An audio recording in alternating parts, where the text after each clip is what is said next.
Kami Anies itu, Pak Anies Baswedan adalah salah satu idola saya, Mas. Ya. Salah satu idola saya sejak beliau masih di Paramadina. Saya pernah berkomunikasi dengan Mas Anies langsung pada saat beliau ditunjuk menjadi juru bicara dari Capres pada saat itu, yaitu Pak Presiden Bapak Jokowi.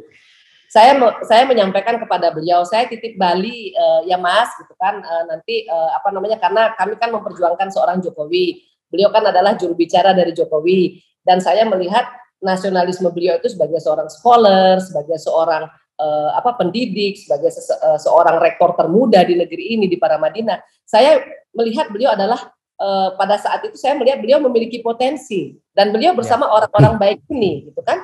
Jadi saya sudah berkomunikasi sejak lama sebenarnya dengan Mas Anies, kan? Hingga akhirnya beliau diangkat menjadi menteri.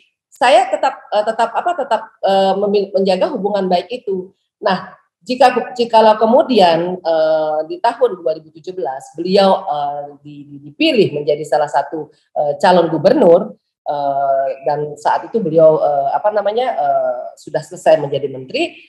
Pada saat itu saya masih tetap baik-baik saja dengan beliau. This is all about competition. Competition itu adalah fair competition. Ada Anies Baswedan, ada juga ada juga Bapak Basuki Cahayapurnama. Di saat yang sama masuk juga AHY, belakangan kan AHY paling belakang masuknya.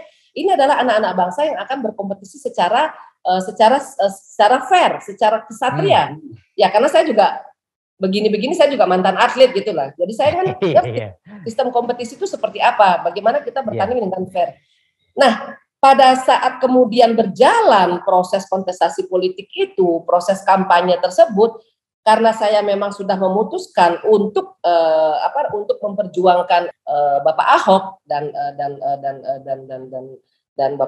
Bapak Ganjar, jadi saya harus memilih, dan ini jauh sebelum saya memasuki rumah partai politik. Jadi saya memutuskan saya berjuang untuk Ahok all out. Kami menjadi bagian dari teman Ahok, mendirikan teman Ahok di Kemang. Kami mengalami begitu banyak intimidasi, mendiskreditkan saya sebagai seorang personal Nilo Jelantik, mendiskreditkan usaha kami, dan kami semua kami lalui. Dengan alasan apa? Dengan alasan yang sangat sederhana, bahwa siapapun kamu, apapun warna rambutmu, apapun latar belakang kamu berhak memiliki impian di negeri ini. Dan saat itu Nasdem adalah salah satu partai yang mengusung Ahok, salah satu partai yang paling depan mengusung Basuki Cahayapurnama.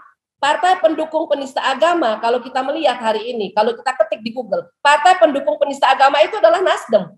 Bagaimana kita melihat media-media televisi yang kemudian ada reporternya dilemparin, dipukulin kepalanya dan lain sebagainya, itu Metro TV. Jadi saya berada di sana tanpa ada hubungan secara pribadi dengan Partai Nasdem, dan partai-partai nasionalis lainnya juga bahkan mengalami juga proses-proses diskreditkan seperti itu. Kami tetap berjalan mendukung Ahok. Itu bukan tentang Ahok gitu loh Mas. It's not about Ahok actually. It's about bagaimana anak bangsa itu bisa menjadi apa yang mereka mau, apa yang mereka inginkan, dengan catatan mereka harus bersih, transparan, dan profesional. Dan proses pilkada itu membuat saya, karena saya mengalami kesehariannya, membuat saya sangat patah hati gitu loh, sangat bersedih. Bukan Mas Anies yang mengatakan menolak mensolatkan mayat yang memilih Ahok. Bukan Mas Anies, bukan dari bibirnya keluar. Akan tetapi saya melihat beliau di sana tidak seolah-olah duduk dan menikmati dan enjoy dan mungkin itu salah satu cara dia agar saya bisa meraih kekuasaan itu untuk menjadi berkat buat rakyat, tapi saya harus lalui jalan semak yang buat saya, ya menurut saya pribadi, ya saya lihat itu bisa lebih bersih gitu loh Mas. Dan saya tidak melihat itu dalam diri seorang Anies Baswedan saat itu.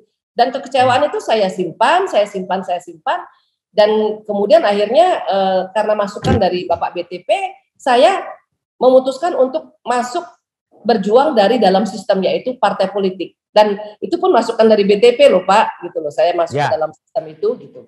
Jadi tidak ada benci saya secara personal kepada Anies Baswedan, tidak ada kekesalan saya secara personal, akan tetapi saya sangat berharap dia memiliki jiwa besar, dia memiliki kemampuan merangkul, bukan hanya sekedar ke pura ini atau ke wihara ini atau ke gereja ini, tapi dia bisa mengatakan secara global, secara nasional, saya minta maaf atas apa yang terjadi di Pilkada 2017 yang mungkin bukan kesalahan saya, akan tetapi yuk kita bareng-bareng yuk bangun bangsa ini. Jadi yang masa lalu biarkanlah masa lalu. Saya minta maaf yang sebesar-besarnya kepada rakyat Indonesia atas apa yang terjadi di 2017. Nah, kami ini yang merasa minoritas, kami ini yang merasa apa yang kami perjuangkan selama ini, kami pasti akan menjadi lebih adem gitu loh, Pak. Terima kasih sudah nonton. Jangan lupa like, subscribe, dan share ya.